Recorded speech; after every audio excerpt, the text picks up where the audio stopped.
बोले भगवान सत्यनारायण की जय। शास्त्रों में बताया गया है कि सत्यनारायण व्रत कथा का पठन एवं श्रवण करने से व्यक्ति को 1000 यज्ञ करने के बराबर पुण्य फल की प्राप्ति होती है। सत्यनारायण भगवान व्रत कथा में भगवान विष्णु के सत्य स्वरूप के बारे में बताया गया है।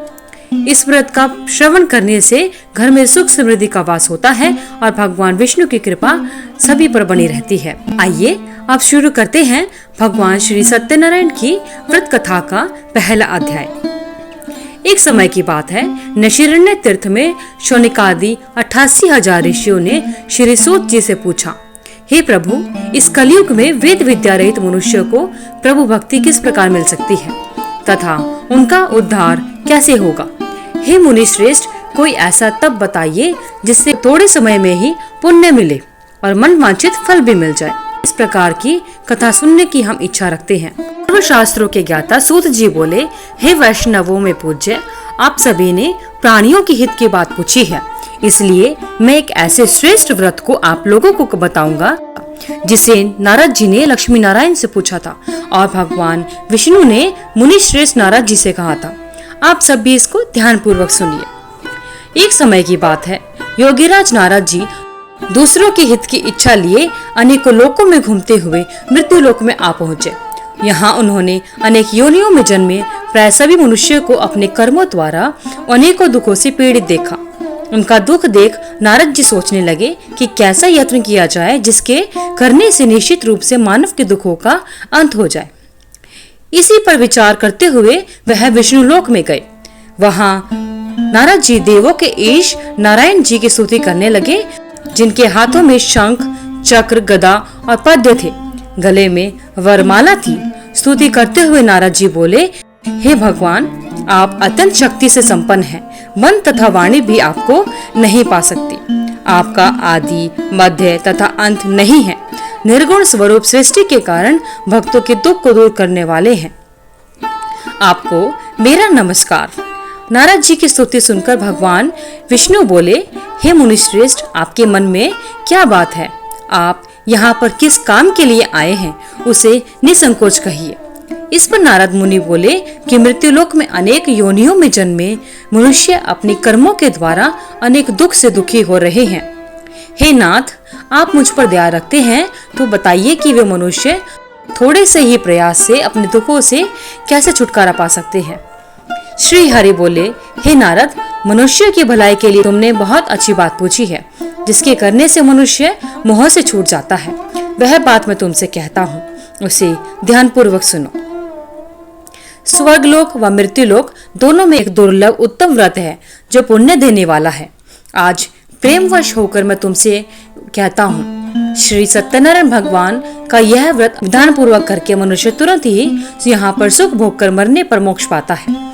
श्री हरि के वचन सुन नारद जी बोले कि उस व्रत का क्या फल है और उसका विधान क्या है। यह व्रत किसने किया था? इस व्रत को किस दिन करना चाहिए? सभी कुछ विस्तार से कहिए। नारद जी की बात सुनकर श्री हरि बोले, दुख व शोक को दूर करने वाला, यह सभी स्थानों पर विजय दिलाने वाला है। मानव को भक्ति व श्रद्धा के साथ शाम को श्री सत्यनारायण की पूजा धर्म परायण होकर ब्राह्मणों व बंधुओं के साथ करनी चाहिए। भक्ति भाव से ही नैवेद्य, केले का फल, घी, दूध और गेहूं का आटा सवाया ले। गेहूं के स्थान पर साठी का आटा, शक्कर, गुड़ लेकर व सभी भक्षण योग्य पदार्थों को मिलाकर भगवान श्री सत्यनारायण का भोग लगाएं। ब्राह्मणों सहित बंधु बांधवों को भी भोजन कराएं। उसके बाद स्वयं भोजन करना चाहिए। भजन कीर्तन के साथ भगवान की भक्ति में लीन हो जाए। इस तरह से सत्यनारायण भगवान का यह व्रत करने पर मनुष्य की सभी इच्छाएं पूरी हो जाती हैं। इस कली काल अर्थात कलयुग में मृत्युलोक में मोक्ष का यही एक सरल उपाय बताया गया है। श्री सत्यनारायण व्रत कथा का पहला अध्याय संपूर्ण होता है। बोले श्री सत्यनारायण भगवान की जय। आइए भक्तजनों, अब सुनते हैं सत्यनारायण भगवान की व्रत कथा का दूसरा अध्याय। श्री सूत जी बोले, हे ऋषियों, जिसने पहले समय में इस व्रत को किया था उसका इतिहास कहता हूँ, सभी ध्यान पूर्वक सुनो। सुंदर काशीपुरी नगरी में एक अत्यंत निर्धन ब्राह्मण रहा करता था। भूख प्यास से परेशान वह धरती पर घूमता रहता था। ब्राह्मणों से प्रेम करने वाले भगवान ने एक दिन ब्राह्मण का वेश धारण करके उसके पास जाकर पूछा, हे विप्र, नित्य दुखी होकर तुम यहाँ से वहां क्यों घूमते हो? गरीब ब्राह्मण बोला, मैं निर्धन ब्राह्मण हूँ, भिक्षा के लिए धरती पर घूमता हूँ। हे भगवान, यदि आप इसका कोई उपाय जानते हो तो बताइए। वृद्ध ब्राह्मण कहता है कि सत्यनारायण भगवान मनोवांछित फल देने वाले हैं, इसलिए तुम उनका पूजन करो। इसे करने से मनुष्य सभी दुखों से मुक्त हो जाता है। बूढ़ा ब्राह्मण बनकर आए सत्यनारायण भगवान उस निर्धन ब्राह्मण को व्रत का सारा विधान बताकर अंतर्ध्यान हो जाते हैं। ब्राह्मण मन ही मन सोचने लगा कि जिस व्रत को वृद्ध ब्राह्मण करने को कहकर गया है, मैं उसे जरूर करूंगा। यह निश्चय करने के बाद उसे रात में नींद नहीं आई। वह सवेरे उठकर सत्यनारायण भगवान के व्रत का निश्चय कर भिक्षा के लिए चला गया। उस दिन निर्धन ब्राह्मण को भिक्षा में बहुत सा धन मिला, जिससे उसने बंधु बांधवों के साथ मिलकर श्री सत्यनारायण भगवान का व्रत संपन्न किया। भगवान सत्यनारायण का व्रत संपन्न करने के बाद वह निर्धन ब्राह्मण सभी दुखों से छूट गया और अनेक प्रकार की संपत्तियों से युक्त हो गया। उसी समय से यह ब्राह्मण हर माह इस व्रत को करने लगा। इस तरह से सत्यनारायण भगवान के व्रत को जो मनुष्य करेगा वह सभी प्रकार के पापों से छूटकर मोक्ष को प्राप्त होगा। जो मनुष्य इस व्रत को करेगा वह भी सभी दुखों से मुक्त हो जाएगा। सूत जी बोले कि इस तरह से नारद जी से नारायण जी का कहा हुआ श्री सत्यनारायण व्रत को मैंने तुमसे कहा, मैं अब और क्या कहूँ। ऋषि बोले, हे मुनिवर, संसार में उस विप्र से सुनकर और किस किस ने इस व्रत को किया, हम सब इस बात को सुनना चाहते हैं। इसके लिए हमारे मन में श्रद्धा का भाव है। सूत जी बोले, हे मुनियों, जिसने इस व्रत को किया वे सब सुनो। एक समय वही विप्र धन व ऐश्वर्य के अनुसार अपने बंधु बांधवों के साथ इस व्रत करने को तैयार हुआ। उसी समय एक लकड़ी बेचने वाला बूढ़ा आदमी आया और लकड़ियां बाहर रखकर अंदर ब्राह्मण के घर में चला गया। प्यास से दुखी वह लकड़हारा उनको व्रत करते देखकर विप्र को नमस्कार कर पूछने लगा कि आप यह क्या कर रहे हैं। तो उन्होंने बताया कि व्रत कर रहा हूँ तथा इसे करने से क्या फल मिलेगा, कृपया मुझे भी बताइए। ब्राह्मण ने कहा कि सब मनोकामनाओं को पूरा करने वाला यह सत्यनारायण भगवान का व्रत है। इनकी कृपा से ही मेरे घर में धन धान्य की वृद्धि हुई है। विप्र से सत्यनारायण व्रत के बारे में जानकर लकड़हारा बहुत प्रसन्न हुआ। चरणामृत लेकर वह प्रसाद खाने के बाद वह अपने घर गया। लकड़हारे ने अपने मन में संकल्प किया कि आज लकड़ी बेचने से जो धन मिलेगा उसी से श्री सत्यनारायण भगवान का उत्तम व्रत करूंगा। मन में इस विचार को लेकर बूढ़ा आदमी सिर पर लकड़ियां रखकर उस नगर में बेचने गया जहां पर धनी लोग रहा करते थे। उस नगर में उसे अपनी लकड़ियों का दाम पहले से 4 गुना अधिक मिला। बूढ़ा प्रसन्नता के साथ दाम लेकर केले, शक्कर, घी, दूध, दही और गेहूं का आटा लेकर सत्यनारायण भगवान के व्रत की अन्य सामग्रियां लेकर अपने घर गया। वहां उसने अपने बंधु बांधवों को बुलाकर विधि विधान से सत्यनारायण भगवान का पूजन और व्रत किया। इस व्रत के प्रभाव से वह बूढ़ा लकड़हारा धन पुत्र से युक्त होकर संसार के समस्त सुख भोगकर अंतकाल में बैकुंठ धाम को चला गया। श्री सत्यनारायण व्रत कथा का दूसरा अध्याय संपूर्ण होता है। श्री सत्यनारायण भगवान की व्रत कथा का तीसरा अध्याय। सूत जी बोले, हे श्रेष्ठ मुनियों, अब आगे की कथा कहता हूँ। पहले समय में उल्कामुख नाम का एक बुद्धिमान राजा था। वह सत्यवक्ता और जितेंद्रिय था। प्रतिदिन देव स्थानों पर जाता और निर्धनों को धन देकर उनके कष्ट दूर किया करता था। उसकी पत्नी कमल के समान मुख वाली तथा सत्य साध्वी थी। भद्रशिला नदी के तट पर उन दोनों ने श्री सत्यनारायण भगवान का व्रत किया। उसी समय साधु नाम का एक वैश्य आता है और उसके पास व्यापार करने के लिए बहुत सा धन भी था। राजा को व्रत करता देखकर वह विनय के साथ पूछने लगा, हे राजन, भक्ति भाव से पूर्ण होकर आप यह क्या कर रहे हैं? मैं सुनने की इच्छा रखता हूँ, तो आप मुझे बताएं। राजा बोला, हे साधु, अपने बंधु बांधवों के साथ पुत्र की प्राप्ति के लिए एक महाशक्तिमान श्री सत्यनारायण भगवान का व्रत व पूजन कर रहा हूँ। राजा के वचन सुनकर साधु आदर से बोला, हे राजन, मुझे इस व्रत का सारा विधान कहिए। आपके कथन के अनुसार मैं भी इस व्रत को करूंगा। मेरी भी संतान नहीं है और इस व्रत को करने से निश्चित रूप से मुझे संतान की प्राप्ति होगी। राजा से व्रत का सारा विधान सुनकर व्यापार से निवृत्त होकर वह अपने घर गया। साधु वैश्य ने अपनी पत्नी को संतान देने वाले इस व्रत का वर्णन कहकर सुनाया और कहा कि जब मेरी संतान होगी तब मैं इस व्रत को करूंगा। साधु ने इस तरह के वचन अपनी पत्नी लीलावती से कहे। उसके बाद सत्यनारायण भगवान की कृपा से लीलावती गर्भवती हो गई। 10वें महीने में उसके गर्भ से एक सुंदर कन्या ने जन्म लिया। वह दिनों दिन ऐसे बढ़ने लगी जैसे शुक्ल पक्ष का चंद्रमा बढ़ता है। माता पिता ने अपनी कन्या का नाम कलावती रखा। एक दिन लीलावती ने मीठे शब्दों में अपने पति को याद दिलाया कि आपने भगवान सत्यनारायण के जिस व्रत को करने का संकल्प किया था उसे करने का समय अब आ गया है। आप इस व्रत को करिए। साधु बोला कि हे प्रिय, इस व्रत को मैं उसके विवाह पर करूंगा। इस प्रकार अपनी पत्नी को आश्वासन देकर वह नगर को चला गया। कलावती पिता के घर में रहकर वृद्धि को प्राप्त हुई। साधु ने एक बार नगर में अपनी कन्या को सखियों के साथ देखा तो तुरंत ही दूत को बुलाया और कहा, मेरी कन्या के योग्य वर देखकर आओ। साधु की बात सुनकर दूत कंचन नगर में पहुंचा और वहां देखभाल कर लड़की के सुयोग्य वाणिक पुत्र को ले आया। सुयोग्य लड़के को देखकर साधु ने बंधु बांधवों को बुलाकर अपनी पुत्री का विवाह उसके साथ कर दिया। लेकिन दुर्भाग्य की बात ये थी कि साधु ने अभी भी भगवान श्री सत्यनारायण का व्रत नहीं किया। इस पर श्री सत्यनारायण भगवान क्रोधित हो गए और श्राप दिया कि साधु को अत्यधिक दुख मिले। अपने कार्य में कुशल साधु बनिया जमाई को लेकर समुद्र के पास स्थित होकर रत्नासारपुर नगर में गया। वहां जाकर दामाद ससुर दोनों मिलकर चंद्रकेतु राजा के नगर में व्यापार करने लगे। एक दिन भगवान श्री सत्यनारायण की माया से एक चोर राजा का धन चुराकर भाग रहा था। उसने राजा के सिपाहियों को पीछा करते देख चुराया हुआ धन वहां रख दिया जहां पर साधु अपने जमाई के साथ रुका हुआ था। राजा के सिपाहियों ने साधु वैश्य के पास राजा का धन पड़ा देखा तो वह ससुर जमाई दोनों को बांधकर प्रसन्नता के साथ राजा के पास लेकर गए और कहा कि हम उन दोनों चोरों को ले आए हैं, आप आगे की कार्यवाही कीजिए। राजा की आज्ञा से उन दोनों को कठिन कारावास में डाल दिया गया और उनका सारा धन भी उनसे छीन लिया गया। श्री सत्यनारायण भगवान के श्राप से साधु की पत्नी भी बहुत दुखी हुई। घर में जो धन रखा था उसे चोर चुरा कर ले गए। शारीरिक तथा मानसिक पीड़ा व भूख प्यास से अति दुखी हो अन्न की चिंता में कलावती ब्राह्मण के घर गई। वहां उसने श्री सत्यनारायण भगवान का व्रत होते देखा। फिर कथा भी सुनी। वह प्रसाद ग्रहण कर रात को घर वापस आई। माता ने कलावती से पूछा कि हे पुत्री, अब तक तुम कहाँ थी? तुम्हारे मन में क्या है?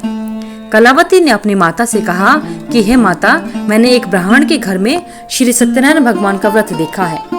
कन्या के वचन सुनकर लीलावती भगवान के पूजन की तैयारी करने लगी।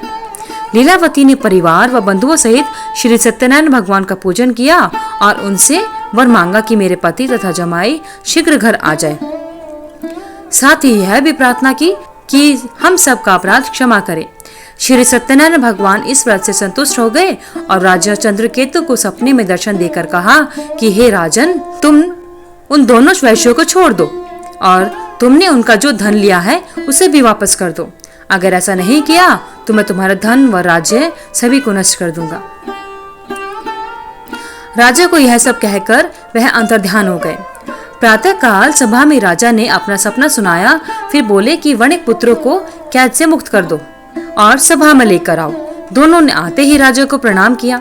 राजा मीठी वाणी में बोला कि हे महानुभावों, भाग्यवश कठिन दुख तुम्हें प्राप्त हुआ है, लेकिन अब तुम्हें कोई भय नहीं है।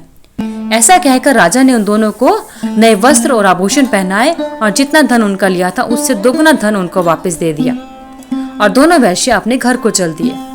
श्री सत्यनारायण व्रत कथा का 3रा अध्याय संपूर्ण होता है। बोले श्री सत्यनारायण भगवान की जय। आइए अब सुनते हैं श्री सत्यनारायण भगवान की व्रत कथा का 4था अध्याय। सूत जी बोले, वैश्यों ने मंगलाचार कर अपनी यात्रा आरंभ की और अपने नगर की ओर चल दिए। उनके थोड़ी दूर जाने पर एक दंडी वेशधारी श्री सत्यनारायण ने उनसे पूछा कि हे साधु, तेरी नाव में क्या है? अभिवाणी वणिक हंसता हुआ बोला, हे दंडी, आप क्यों पूछते हो? क्या धन लेने की इच्छा है? मेरी नाव में तो बेल व पत्ते भरे हुए हैं। वैश्य के कठोर वचन सुनकर भगवान बोले, तुम्हारा वचन सत्य हो। दंडी ऐसे वचन कहकर वहां से दूर चले गए। कुछ दूर जाकर समुद्र के किनारे बैठ गए। दंडी के जाने के बाद साधु वैश्य ने नित्य क्रिया के पश्चात नाव को ऊंचे उठते देखकर अचंभा माना और नाव में बेल पत्ते देख वहाँ वह मूर्छित होकर जमीन पर गिर पड़ा। जैसे ही उसकी मूर्छा खुली वह अत्यंत शोक में डूब गया तथा उसका दामाद बोला कि आप शोक न मनाएं, यह दंडी का शाप है, इसलिए हमें उनकी शरण में जाना चाहिए, तभी हमारी सभी मनोकामनाएं पूरी होंगी। दामाद की बात सुनकर वह दंडी के पास पहुंचा और अत्यंत भक्ति भाव नमस्कार कर कर बोला, मैंने आपसे जो असत्य वचन कहे थे उसके लिए मुझे क्षमा कर दे। ऐसा कहकर महान शोकातुर होकर रोने लगा। तब दंडी भगवान बोले, हे वणिक पुत्र, मेरी आज्ञा से बार बार तुम्हें दुख प्राप्त हुआ है, तू मेरी पूजा से विमुख हुआ। साधु बोला, हे भगवान, आपकी माया से ब्रह्मा देवता भी आपके रूप को नहीं जानते, तब मैं अज्ञानी कैसे जान सकता हूँ। आप प्रसन्न होइए, अब मैं सामर्थ्य के अनुसार आपकी पूजा करूंगा, मेरी रक्षा करो और पहले के समान नौका में धन भर दो। साधु वैश्य के भक्ति पूर्वक वचन सुनकर भगवान प्रसन्न हो गए और उसकी इच्छा के अनुसार वरदान देकर अंतर्ध्यान हो गए। ससुर जमाई जब नाव पर आए तो नाव धन से भरी हुई थी। फिर वहीं अपने अन्य साथियों के साथ श्री सत्यनारायण भगवान का पूजन कर अपने नगर को चल दिए। जब नगर के नजदीक पहुंचे तो दूत को घर पर खबर करने के लिए भेज दिया। दूत साधु की पत्नी को प्रणाम कर कहता है कि मालिक अपने दामाद के सहित नगर के निकट आ गए हैं। दूत की बात सुनकर साधु की पत्नी लीलावती ने बड़े हर्ष के साथ सत्यनारायण भगवान का पूजन कर अपनी पुत्री कलावती से कहा कि मैं अपने पति के दर्शन को चाहती हूँ, तू कार्य पूर्ण कर शीघ्र आ जा। माता के ऐसे वचन सुनकर कलावती जल्दी में प्रसाद छोड़कर अपने पति से मिलने चली गई। प्रसाद की अवज्ञा के कारण श्री सत्यनारायण भगवान रुष्ट हो गए और नाव सहित उसके पति को पानी में डुबो दिया। कलावती अपने पति को वहां ना पाकर रोती हुई जमीन पर गिर गई। नौका को डूबा हुआ देख व कन्या को रोता देखकर साधु दुखी होकर बोला कि हे प्रभु, मुझसे तथा मेरे परिवार से जो भूल हुई है उसे क्षमा करें। साधु के ऐसे वचन सुनकर श्री सत्यनारायण भगवान प्रसन्न हो गए और आकाशवाणी होती है कि हे साधु, तेरी कन्या मेरे प्रसाद को छोड़कर आई है, इसलिए उसका पति अदृश्य हो गया है। यदि वह घर जाकर प्रसाद खाकर वापस आती है तो इसका पति अवश्य मिल जाएगा। ऐसी आकाशवाणी सुनकर कलावती घर पहुंचकर प्रसाद खाती है और फिर आकर अपने पति के दर्शन करती है। उसके बाद साधु अपने बंधु बांधवों के सहित श्री सत्यनारायण भगवान का विधि विधान से पूजन करता है और इस लोक का सुख भोग कर वह अंत में स्वर्ग को चला जाता है। श्री सत्यनारायण व्रत कथा का चौथा अध्याय संपूर्ण होता है। बोले श्री सत्यनारायण भगवान की जय। आइए भक्तजनों, श्री सत्यनारायण भगवान की व्रत कथा का 5वां अध्याय सुनते हैं। यह अध्याय भगवान श्री सत्यनारायण की कथा का आखिरी अध्याय है। सूत जी बोले, हे ऋषियों, मैं और भी एक कथा सुनाता हूँ, उसे विधान पूर्वक सुनो। प्रजापालन में लीन तुंगध्वज नाम का एक राजा था। उसने भी भगवान का प्रसाद त्याग कर बहुत ही दुख सहन किया। एक बार वन में जाकर वन्य पशुओं को मारकर वह बड़ के पेड़ के नीचे आया।